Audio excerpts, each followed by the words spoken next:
Let us pray. Give you thanks, O God, for the music that can sink in past our thoughts into our soul, or stir up some good feelings. We need those good feelings, that good mood, your spirit within us. Not as strong as we look.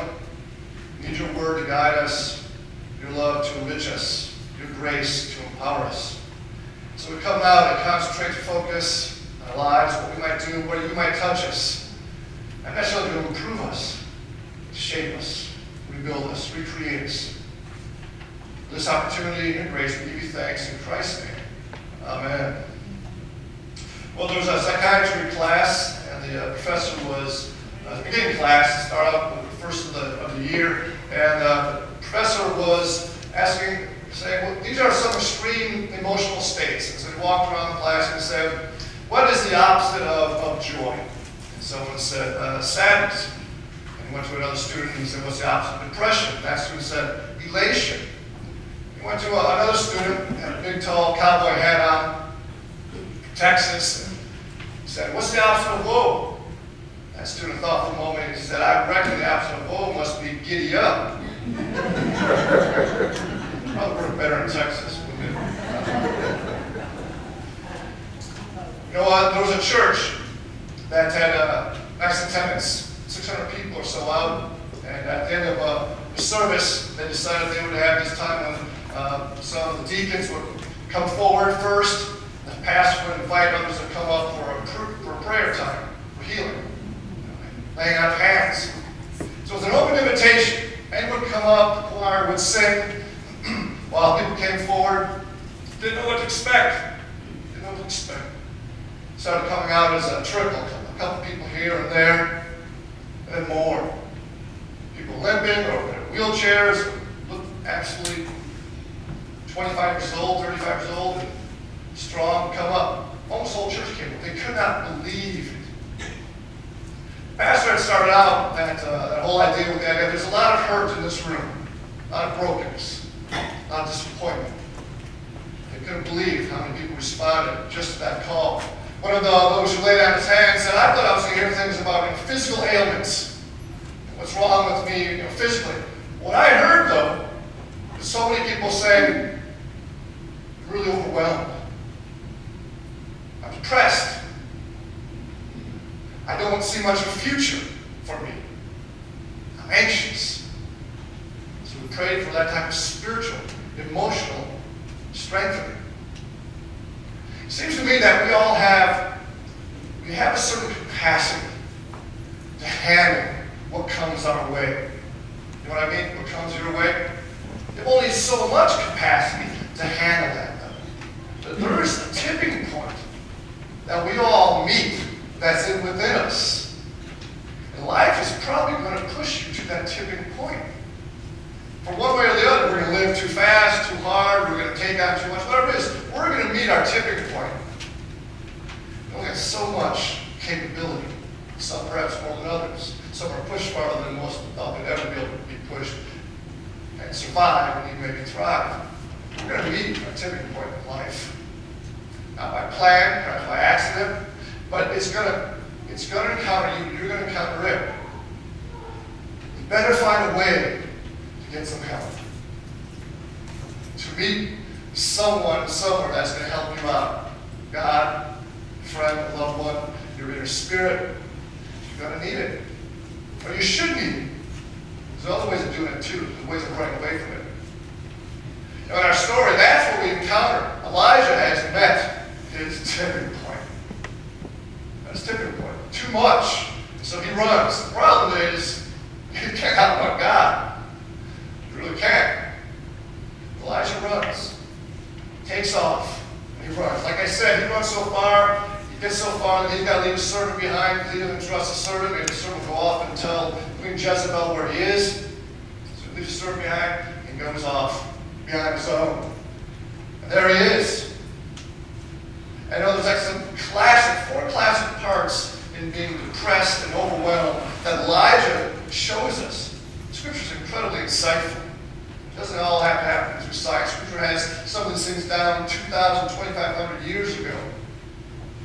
He's afraid. Those who are overwhelmed are afraid afraid many times. It says in Scripture that then he was afraid. He got up and fled. That's the first hallmark of being overwhelmed. You have this feeling of fear within you. We call it anxiety. That there's this feeling of dread or of fear. Well, Elijah has it. Elijah, it says in Scripture, immediately goes to the other side, the worst side of all, suicidal thoughts. He asked that he might die.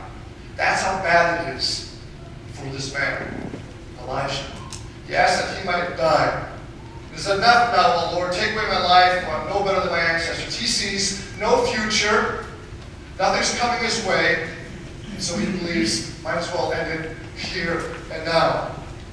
Next thing we see is someone who's depressed and overwhelmed by life and his excessive tiredness. Elijah just lies down. I understand he's traveled a long way, but he lies down. He gets to that tree and he's just out. He's just completely out. An angel comes and wakens him and gets some food. And then what does he do? He doesn't get up. He goes back to sleep. Ever been in that place? The only thing you do is maybe eat a little bit, and you go right back to sleep. You could be overwhelmed. Spiritually, emotionally, physically overwhelmed. Life's hitting you with too much. So Elijah falls back to sleep again. It's the third of four things. And finally, the feelings of rejection. Life, no one's treating you nice. It's too much. You don't have friends. You don't have people who can really uphold you and support you. You feel rejected. He says, I'm the last one, the only one. He's all by himself. He's got no helpers, nobody. Of course, later on, if you read on further, God is going to direct him to helpers. Elisha, another prophet. So Elijah has got these false thoughts in his mind. He's really all by himself. That's what happens to us a lot when we get overwhelmed. We fill up with false thoughts that we're alone and no one is helping us. But this is what he's going through. Now, it's amazing because right before this, because it's Elijah, first of all, right before this, he's had the most spectacular victory in his life. Incredible sermon, incredible acts, mighty acts of God to do this. Life changes like that.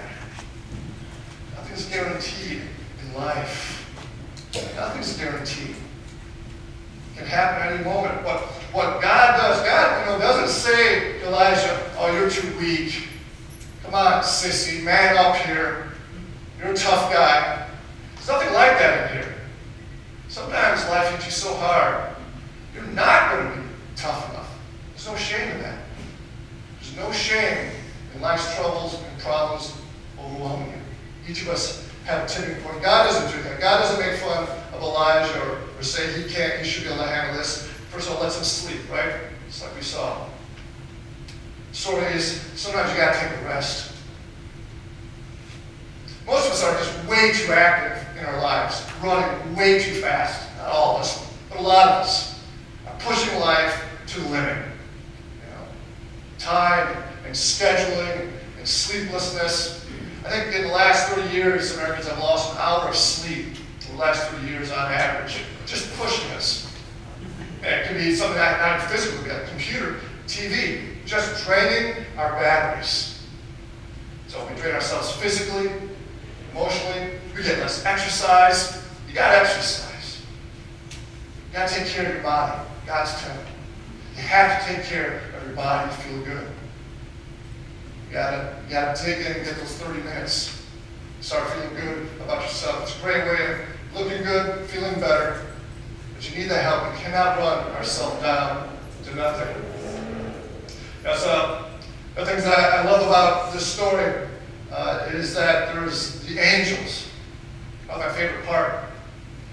The angel comes, provides food.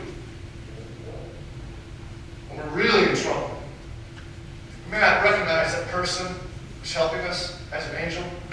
That's exactly what that person is. We're really in need. We don't have the strength. We have to figure out a way out. Now all we can take in is some food and some drink. Scripture doesn't tell us who this person is. It might really be an angel. I don't doubt it. But for us, we're so down and hurting. The simplest things, the simplest gifts is God's gift to us. Like an angel, they come. A woman tells a story of her sister whose boy died in the fire. And that mother called up her mom, grandma of the nephew, and told the mom, grandma all by herself, which was not what you're supposed to do that, but she could help it. She was traumatized. The story's about this grandma, and how she loved this grandson, and the boy's name is David. And heard about this, and for the next days, all she could say and ask is David dead? David dead? And this woman would say, yes, David's dead. Or the husband would say yes, and she'd not shake her head in sadness, tragedy, and sorrow. And she talked a little bit about her grandson. Then she'd ask the question again. Same thing. And a little while later, if I take a nap or rest for a while, just completely overwhelmed. Well, the husband, the father, grandfather also went to the doctor to see what he might do. Within 2 weeks of this happening, the same thing's going on. He advised that he take her to the hospital. He realized that he would never get her back if that happened. So he decided to just stay there, stay by her side. Didn't leave her side, gave her food when she needed it, something to drink, talked with her, held her hand, just present. What she needed was just that love and care. Just the love and care and the attention. Slowly she made her way out of her sorrow, her mourning. Our scripture doesn't have any big word from God to Elijah. God doesn't really talk. He said there's an angel taking care of Elijah at this time. Simple care. Gift of God. Sometimes we want so much from our lives. It's not going to come. We've got to understand how we get the most out of the simplest things and the purest things in our lives. You know, I had my car is 10 years old. I told you before, it's just a camper. 10 million cameras like that. But I'm having a tough time giving it up. I just got two bumps and two dings in the bumper. Neither one of mine, in case you see that, right? I would drive it all the time. I won't tell you who's driving it. She shall be nameless at this point. But those are not my dings in my bumper. And I got to be honest, I wasn't the nicest to my car. I didn't wash enough, and the tree, I didn't know the tree was dropping stuff, and it ate the paint off the top of the car. Doesn't really look all that good. And somehow my front driver's seat doesn't move anymore. And I don't know what happened there either, but it does go back, so I can make adjustments by going back. Like I said, it's just a Camry, right? 10 years old. I got it 5,000 miles. I guess like a year old, I guess some sweet grandma type had it, just drove for 5,000 miles. It was a great deal back in 2004. And it's still mine 10 years later, 168,000 miles on it now. I bet it's got a good 80,000 more or so. I don't know if it'll last that long for me. You know, I have a tough time giving it up. Sometimes I would like to have a newer car. But I also like the idea. Sometimes just simple things, not the perfect things in life, are meant for me. Just mine. Doesn't have to be the best. Doesn't have to be the greatest. It can just be yours.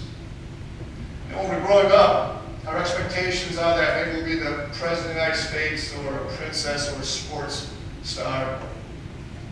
Expectations that we have, the reality hits us, and we're not going to be those things, more likely. We're going to be ourselves. As adults, we hope to get the job promotion, really good relationships, a long time, marriage, health, all that stuff. A lot of us, it works out. For some of us, it doesn't. Expectations, reality, they're different. Here's the thing. I want you to take this away more than anything else. What you're going through is a spiritual thing that you're going through, that you're struggling with. And your spirit is always, always connected to God's spirit. Your spirit is of the same stuff as God's spirit. That's never going to change. Never. So no matter what you're going through, how tough it is, how beyond your expectations it is, what you're feeling, God's spirit is still holding your spirit. God still has a connection to you. God is still making all that stuff that's going on inside of you, trying to make that work for you, trying to make something out of it for you. God is sad that you've gone through stuff, but right now is right now. God's trying to make something, mold something, create something, give something through your spirit of what you're going through. He wants you to recognize that, to feel that, to believe that, to hope that, to live that. God never lets you go. God's spirit never lets you go. Never will. We're the ones who let go. That's why we come to church. To remind ourselves, don't let go. Hold on. The Lord is here. The kingdom is right among us. God's grace never leaves us. It's for you. Always. The word of the Lord, the Spirit of the Lord, the grace of God, God's kindness, in small things, and the large of your whole life, is always yours. The love of God that give you strength and persevere in a dark valley, because the light is coming. Amen.